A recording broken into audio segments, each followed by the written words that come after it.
ప్రదీప్ గారు ఒక movie hero, ఆయన సినిమాలు కానివ్వండి, ఇవేమి మీరు చూడలేదా? లేకపోతే ఆయనకి సంబంధించి ఓహో సినిమా హీరో అంటే మరి హీరోయిన్స్ ఉంటారు, లేకపోతే ఇంకోటి ఉంటుంది, మీకు లాట్ ఆఫ్ క్వశ్చన్స్ ఉండాలి కదా?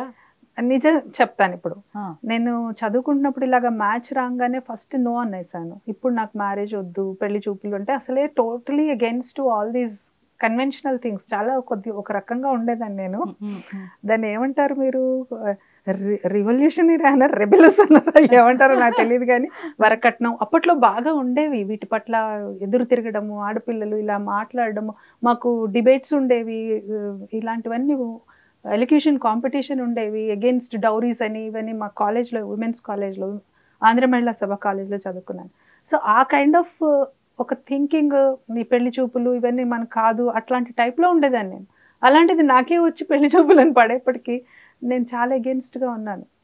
ఉన్న తర్వాత వాళ్ళు అసలు ముందు పెళ్లి చూపులు కాకుండా మా అత్తగారు మామగారు వచ్చారు ఫస్ట్ మా ఇంటికి, ఊరికే జస్ట్ ఫ్రెండ్లీగా. నేను అనుకున్న మా ఇంటికి మా నాన్నగారు ఈజ్ ఇంటూ సో మెనీ కదా, అలా ఎవరో వచ్చారనుకుని చక్కగా కూర్చొని మాట్లాడేశాను వాళ్ళతోని. వాళ్ళకి టీ ఇచ్చాను, కాసేపు కబుర్లు చెప్పాను, అన్ని క్వశ్చన్స్ అడిగాను. ఆవిడ నా పక్కన కూర్చుని, మా మదర్ ఇన్ లా ఇప్పుడు లేరు, but I'm so attach to them. ఆవిడ నన్ను పట్టుకుని, నేను అప్పుడు పెయింటింగ్స్ బాగా వేసేదాన్ని. నేను అన్నిట్లో లైక్ ఫైన్ ఆర్ట్స్ చాలా ఇష్టం ఉండేది, క్లాసికల్ మ్యూజిక్, పెయింటింగ్ ఇట్లాంటివన్నీ చాలా ఇంట్రెస్ట్ ఉండేది. మా ఇంట్లో ఒక పెయింటింగ్ చూసి చాలా బాగా వేసావు అది ఇది, మా ఇంటికి వస్తే పైన ఫస్ట్ ఫ్లోర్లో అన్నీ ఉన్నాయి, మా రెండో అబ్బాయికి అంతా చాలా మంచి ఆర్టిస్ట్, పెయింటింగ్కి సంబంధించినవి అన్నీ ఉంటాయి, యూ కెన్ చక్కగా పర్సూ చేసుకో. వీళ్ళింటికి నేనెందుకు వెళ్ళాలి, నేనెందుకు పెయింటింగ్ చేసుకోవాలి అనేసి మనసులో ఆలోచించాను. ఆ తర్వాత నెమ్మదిగా బయటపడ్డారు మా అమ్మ నాన్న. నో అనేసి అన్నాను. But somehow they could. మా నాన్నగారు అంటే కొంచెం భయం ఉండేది, నాకు రెస్పెక్ట్, భయం అన్నీ ఉంటాయి, ప్రేమ. ఆయన చెప్పిన మాటకి ఎప్పుడు నేను ఎదురు చెప్పలేదు. ఇవాళ దాకా మా అమ్మ నాన్న మాటకి అసలు నో చెప్పలేదు. వాళ్ళు ఏం చెప్తే అది వినడం అనేది, ఎందుకంటే blindly I follow, I'm very confident. వాళ్ళు they take good decisions for me. Even వాళ్ళు కూడా నా విషయంలో అలాగే ఉన్నారు. ఏం చెప్పినా వాళ్ళకి నేను ఒక కొడుకులాగా, కూతురులా ఎప్పుడు చూడలేదు. అంటే అప్పట్లో ఎప్పుడు తేడాలు లేవనుకోండి, అమ్మాయి అబ్బాయి అనే డిఫరెన్స్ లేకుండా పెంచారు మమ్మల్ని. సో అలాగా నేను సరే ఓకే అనుకున్నాను. కానీ పెళ్లి చూపులు వద్దు అంటాను. వాళ్ళు ఏం చేస్తే ఏం పర్వాలేదు, వాళ్ళు ముగ్గురే వస్తారన్నారు. వాళ్ళు దాదాపు 10 మందో 12 మందో వచ్చేసారు. మా మామయ్య ఉన్నారు ఆ టైంలో, మా మామయ్యని, I'm very close to him. నేను చెప్పాను, మామయ్య వద్దు మామయ్య ఇవన్నీ అంటే, పర్వాలేదు లేదు, నువ్వేం చేస్తావు అంటే అక్కడికి వచ్చి 2 minutesలో వెళ్ళిపో లోపలికి అని చెప్పారు. పాపం సరేలే ఇదేదో బాగుంది అనుకున్నాను. ఓకే. అంటే ప్రదీప్ గారు అని అంటే నిజంగా నాకు అసలు ఇంత కూడా ఐడియా లేదు ఎవరు వస్తున్నారో. ఆయన ఏదో సిఏ అని చెప్పారు, సిఏ చేశారు, చార్టెడ్ అకౌంటెంట్, సమ్ టీవీలో చేస్తారని చెప్పారు, సినిమా ఆర్టిస్ట్. నాకు ఎక్కలేదు మైండ్కి, నాకు అంత పెద్ద అవగాహన కూడా లేదమ్మా. వెరీ ఇన్నోసెంట్, నిజంగా చెప్తున్నాను కదా, వెరీ వెరీ ఇన్నోసెంట్గా ఉండేదాన్ని, చాలా స్టూడియస్గా ఉండేదాన్ని. అప్పుడు ఆయన్ని చూసిన తర్వాత అప్పుడు వెలిగింది బుర్ర ఏంటంటే, అడుగడుగున బుచ్చి బాబు, నేను మా తమ్ముడు, చిన్న తమ్ముడు, ఇద్దరం కూర్చుని, టీవీ వచ్చిన కొత్త 86లో, I was in my final year బిఎస్సీఓ, అప్పుడు ఫస్ట్ ఇయర్ గుర్తులేదు. అప్పుడు కూర్చుని ఇద్దరం టీవీ ముందర ఆ సీరియల్ మాత్రం తప్పకుండా చూసేవాళ్ళం. ఆ సీరియల్లో హీరోనే మా ఇంటికి వస్తారని నేను ఊహించలేదు. సీరియల్ వరకే తెలుసు నాకు, సినిమా తెలియదు. బట్ బుచ్చిబాబు బాగా తెలుసు. And I use to watch that Buchibabu very much. ఎందుకంటే అప్పట్లో ఫ్యాసినేషన్, సీరియల్ అంటే టీవీ అన్నా, వారానికి వచ్చే సినిమా అన్నా మనకి చాలా, మాకు మా జనరేషన్ చాలా ఫ్యాసినేషన్ ఉండేది.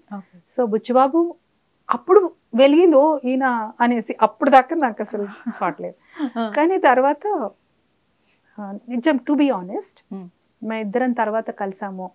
అయిపోయిన తర్వాత April 1st, ఇప్పటికి అనుకుంటాను, నువ్వు నన్ను ఫోన్ చేసావు, నేను నిన్ను ఫోన్ చేశాను. పెళ్లి చూపులు was on April 1st. April 1st తర్వాత 14th అంబేద్కర్ బర్త్డే హాలిడే ఇచ్చారు మాకు కాలేజ్కి. హాలిడే, ఆ రోజు కలుద్దాం లంచ్కి అన్నప్పుడు, నేను కలిసిన తర్వాత నేను ఐడెంటిఫై చేసిందంటే, నాకు he's not on screen hero, is a real hero అనిపించింది. ఎందుకంటే his ideology, respect towards women, humanity, ఇవన్నీ నేను గమనించాను. నేను కొంచెం మెచ్యూర్డ్గా మొదటి నుంచి కొంచెం ఫిలసాఫికల్గా కొంచెం అలా ఉండేదాన్ని. సో ఇవన్నీ గమనించాను. The way he was talking పొలైట్గా, అవన్నీ నాకు నచ్చాయి. నచ్చిన తర్వాత ఇంకా there is no point no చెప్పడానికి. అమ్మా నాన్న ఓకే అన్నారు, దట్స్ ఇట్, ఓకే చెప్పేసాను అంతే. అలా సింపుల్గా అయిపోయింది. ఒకటే మ్యాచ్, ఆయనకైనా నాకైనా. ఆయనకు వచ్చి ఉంటాయి మ్యాచెస్, బట్ అక్కడ దాకా వెళ్ళలేదు. పెళ్లి చూపులని ఓకే అని అక్కడ దాకా వెళ్ళలేదు. చాలా ఆయనకు వచ్చి ఉంటాయి, నాకు ఒక 3-4, ఎందుకంటే అమ్మాయి ఉంది చదువుకుంటుంది అంటే వస్తాయి కదా అప్పట్లో మ్యాచెస్ వచ్చినాయి అని చెప్పారు ప్రదీప్ గారు. ఆయన హీరో కదా, హీరో అంటే మరి రాకుండా అన్ని లెటర్స్. తర్వాత మా అత్తయ్య గారు నేను కూర్చుని ఎన్ని లెటర్స్ చూసుకుని నవ్వుకున్నాము. She was very nice. నాకు మంచి తోడు ఉండేవారు. ఈయన ఈవెన్ ప్రదీప్ గారు, అసలు మా ఇల్లే అంతా అందరు చెప్తే ఏదో సినిమాల్లో చెప్పినట్టు ఉంటుంది అనుకుంటారు, కానీ ఈవెన్ టుడే మా అత్తగారు మామగారు లేరు. 5 బ్రదర్స్, 5 కో సిస్టర్స్. మేము ఎక్కడ వేరే వేరే ఇంటి నుంచి వచ్చినట్టు ఉండం. మేము కో సిస్టర్స్, ఓన్ సిస్టర్స్ అంటే నమ్ముతారు. ఈ రోజు కూడా టచ్ వుడ్ మేమందరం అలాగే ఉన్నాం. మా పిల్లలందరూ కూడా అలాగే ఉన్నారు. సూపర్. పండగే, మేము కలిసామంటే పండగే ఇంకా. ఓకే, ఇంట్లో ఎలా ఉంటుంది మేడం వాతావరణం? అంటే ప్రదీప్ గారిని చూసాము, F2 F3 అంతేగా అనే ఉంటుందా, లేకపోతే ఇంకెలా ఉంటుంది? అంతేగా ఉంటుంది. ఓకే, ఒక అంతేగా ఆయన, ఒక అంతేగా నేను, డిపెండింగ్ ఆన్ ద సిచ్యుయేషన్. ఈ మాట చాలా మంది అడిగారమ్మా, ఎంతమంది అడిగారో ఆ సినిమా వచ్చిన కొత్తల్లో. అండ్ అందరు క్లోజ్గా నన్ను చూసిన ప్రతి వాళ్ళు కూడా మేము ఎలా ఉంటామో తెలుసు అందరికీ. అప్పటికే మేము కొన్ని వేల మందికి కోచింగ్ ఇస్తున్నాము. అది కాక ఫ్యామిలీలో కానీ ఫ్రెండ్స్లో కానీ ఇద్దరం ఎలా ఉంటాం, అందరం ఎలా ఉంటాం అనేది తెలుసు. మా ఇంట్లో సరదాగా ఆట పట్టించుకోవడాలు ఇవి అన్నీ ఉంటాయి. కాకపోతే ఏంటంటే ఇద్దరము both of us are into training కాబట్టి ఇద్దరము 10 మందికి మంచి చెప్పాలి, మనం ఆదర్శంగా ఉంటే. కానీ అప్పుడు ఒక మాట నేను చెప్పాలి అంటే నేను చేసి చూపించాలి. నేను అది స్ట్రాంగ్గా బిలీవ్ చేస్తాను, ఊరికే చెప్పడం కాదు. నేను విమెన్ ఎంపవర్మెంట్ గురించి మాట్లాడతాను, మహిళలకి నేను చాలా మోటివేషన్ ఇస్తాను అని చెప్తూ ఉంటాను. నువ్వు చేయదలుచుకుంటే ఏదైనా చేయగలవు, ఏ ఏజ్లోనే చేయగలవు అని నేను చెప్తున్నాను కదా. మరి చెప్తున్నప్పుడు నేనేం చేస్తున్నానని చెప్పి నేను PhD చేసి డాక్టరేట్ చేసి ఇప్పుడు నేను చెప్పే స్థితిలో ఉన్నానని నేను ఫీల్ అవుతున్నాను పరిపూర్ణంగా. అలా ఏదైనా సరే ఫస్ట్ నేను పాటించాలి, తర్వాత ఇంకొకరికి చెప్పే స్థానంలోకి మనం వస్తాం, ఊరికే చెప్పడం కాదు. అది ఇద్దరం కూడా ఇంట్లో సరదాగా ఉంటాం, ఫ్రెండ్లీగా ఉంటాం, ఒకళ్ళ మాట ఒకళ్ళు ఆనర్ చేసుకుంటాం. ఆయనకన్నా నేను దాదాపు 4.5 years చిన్న. అయినా సరే ఆయన నన్ను ఒక ఫ్రెండ్లా ట్రీట్ చేస్తారు. మేము ఇద్దరం కూడా మంచి ఫ్రెండ్స్, ఒకళ్ళు చాలా రెస్పెక్ట్ చేసుకుంటాము. సరదాగా ఈ సినిమా వచ్చినప్పుడు వచ్చిన ఇట్లాంటివన్నీ కూడా మేము ఇద్దరం చెప్పుకుని నవ్వుకుంటాము. ఒకసారి ఒక ఫంక్షన్కి వెళ్ళామమ్మా. ఫంక్షన్కి వెళ్ళినప్పుడు నాకే ఏదో అవార్డు ఇచ్చారు, బెస్ట్ సిటిజన్ అవార్డు ఇచ్చారు ఒక ఆర్గనైజేషన్ వాళ్ళు.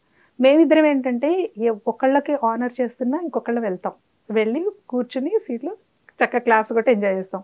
వాట్ వీ డూ, అక్కడికి వెళ్ళేదాకా కలిసి వెళ్ళి కబుర్లు చెప్పుకుంటాం, అక్కడి నుంచి వచ్చేటప్పుడు ఇంటికి వచ్చేటప్పుడు కబుర్లు చెప్పుకుంటాం. ఇంకా కొంచెం ఎక్కువ టైం ఇద్దరు స్పెండ్ చేయొచ్చని అదొక స్వార్థం. అలా వెళ్ళినప్పుడు ఏమైంది, వాళ్ళు చాలా పెద్ద ఫంక్షన్ అది, ఎవరో చీఫ్ గెస్ట్ వచ్చారు, మరి పిలుస్తారు కదా. నాతో పాటు ప్రదీప్ గారు వచ్చారు. ప్రదీప్ గారు అంత వ్యక్తి మరి ఆడియన్స్లో కూర్చుంటే వాళ్ళు ఉండలేరు కదా. సో ప్రదీప్ గారిని కూడా మేము స్టేజ్ మీదకి ఆహ్వానిస్తున్నామని పిలిచారు. అందరినీ కూర్చున్నారు. మొత్తం అవార్డ్స్ ఇచ్చే టైంకి నన్ను పిలుస్తారు కదా, నేను ముందుకు రావాలి కదా అవార్డు తీసుకోవడానికి.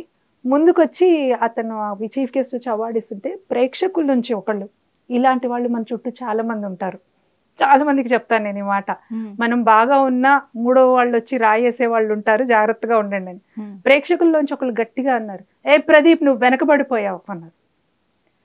అనగానే మాకు స్పాంటేనిటీ ఉంటుంది, మేము ఇద్దరం ట్రైనర్స్ కదా, అది ఉంటుంది, మాట్లాడేది ఉంటుంది కదా. ఇమీడియట్గా మైక్ తీసుకుని, పక్కనే యాంకర్ ఎవరో ఉన్నారు, మైక్ తీసేసుకుని, అవునండి ఎడంకాలు ముందున్నప్పుడు కుడికాలు వెనక ఉండాలి, కుడికాలు ముందున్నప్పుడు ఎడంకాలు వెనకాలు ఉండాలి, నేను ముందు అంటే నడక సాగదు కదండి, జీవితం ముందుకెళ్ళాలంటే భార్య భర్త ఒకళ్ళ వెనక ఒకళ్ళు ఉంటూనే ఉండాలి, ఒకళ్ళు ముందు ఒకళ్ళు వెనక అని ఉండదు అని చెప్పేప్పటికీ అందరూ క్లాప్స్ కొట్టారు. అంటే ఇటువంటి అవగాహన ఎంతమందికి ఉంటుంది, నేనే గొప్ప, నేను ₹1 ఎక్కువ సంపాదిస్తున్నా, నేను ఒక పెద్ద ఫ్యామిలీ నుంచి వచ్చా, నేను నీకన్నా కొంచెం బాగున్నా, ఇలాంటివన్నీ ఈగోస్ కానీ ఫైనాన్షియల్ స్టేటస్ కానీ మనుషుల్లో నిండిపోయి చిన్న చిన్న వాటికే గొడవలు వస్తున్నాయి. ఆ పాజిటివిజం, ఆ ఓపెన్నెస్ ఇద్దరి పట్ల మన ఇద్దరము సమానమే, ఇద్దరము అవసరాన్ని బట్టి ఒకళ్ళు ముందుకుంటాం, ఒకళ్ళు వెనుకుంటాం, అవసరాన్ని బట్టి మనం బండి నడుపుదాం. ఒకళ్ళు అలసిపోతారమ్మా, ఇంకొకళ్ళు లాగాల్సిందే, కూర్చుంటారు ఇంకొకళ్ళు. అలా ఈ రకంగా ఇటువంటి అవగాహన కల్పించడానికే మేము ఇద్దరం చాలా మిషన్లా పెట్టుకుని వర్క్ చేస్తున్నాము. ఆ రోజున నేను అది చెప్పిన తర్వాత అది నేను చాలా సందర్భాల్లో చెప్పాను కూడా. కరెక్టే కదా, ఒక జీవితం నడవాలంటే మనం ముందుకు నడక సాగాలంటే 2 కాళ్ళు అవసరమే. నే ముందు అని పోటీ పడితే ఎలా? సో ఇందులో కూడా సరదాగా అనిల్ రావిపూడి గారు అంతేగా అని అనిపించినా గానీ కూడా అందులో ఎంతో ఉంది, అది అర్థం చేసుకుంటే చాలా ఉంది అని అనుకున్నాం ఇద్దరం.